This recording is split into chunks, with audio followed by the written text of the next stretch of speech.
ako po yung nag-post niyan. Pero hindi po ako yung susugod sa school. So sino? Sina Javi at Piano po. Sino yung mga yun? Mga schoolmate ko po, mga kalaro ko sa online games. Anong plano nila sa school? Sumagot ka, anong plano nila? Mamamaril po sila sa school. Bigay mo sa amin yung mga full names nila. Si Javier Espero po, tsaka si Bayani Goles po.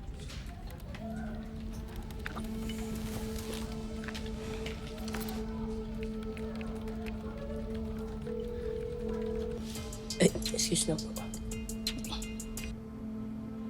Oh, Layla, i-update ka na? Hello, JJ.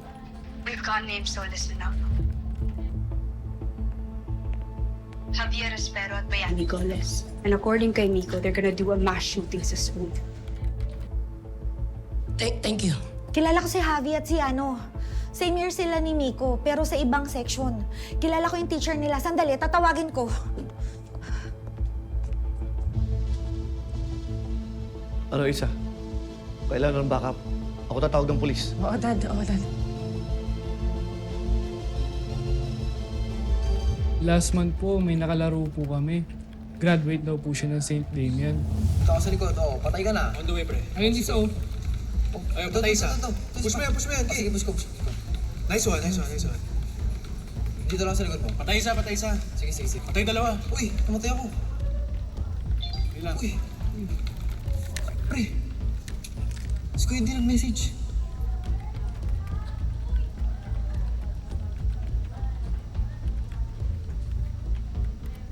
Oh, Gina to. Sino yan? Let's go! Gina! Tara. Hintay mo na. Ano, okay na. Let's go! Paldo na naman! Oh, laro na tayo, please. Oh, sige, buhay na ulit ako, ha?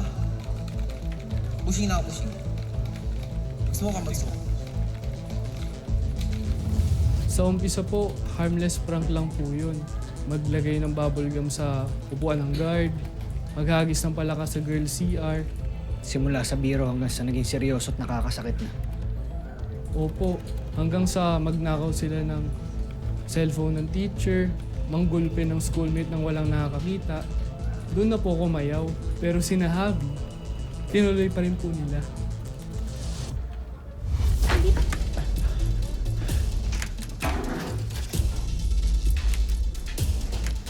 Bilisan mo, mag-aalas 3 na.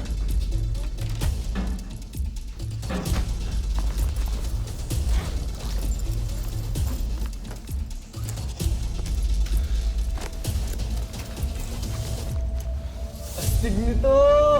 Real life assault!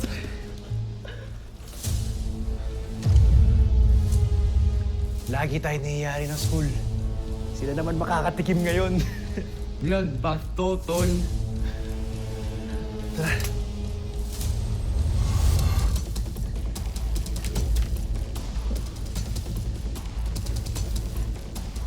Uy, tawagan mo na si Kuya.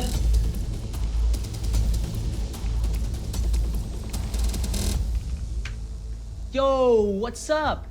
Ready. Naka-ready na kami. Ready mo na rin yung premyo, ha? Oh, good luck mga tol. Turuan nyo ng leksyon yung Valorite. Akong bahala sa premyo nyo. Yeah! 1,000,000 ang offer ni Kuya D. Bonus na nga lang daw po yun eh. Deserve naman daw po kasi ng school na ma-assault. So napagalitan sila Javi because of their pranks, but this, Kuya D, blames the school. Looks like someone who has an axe to grind Valor High. Tawagan ko ng sinakali.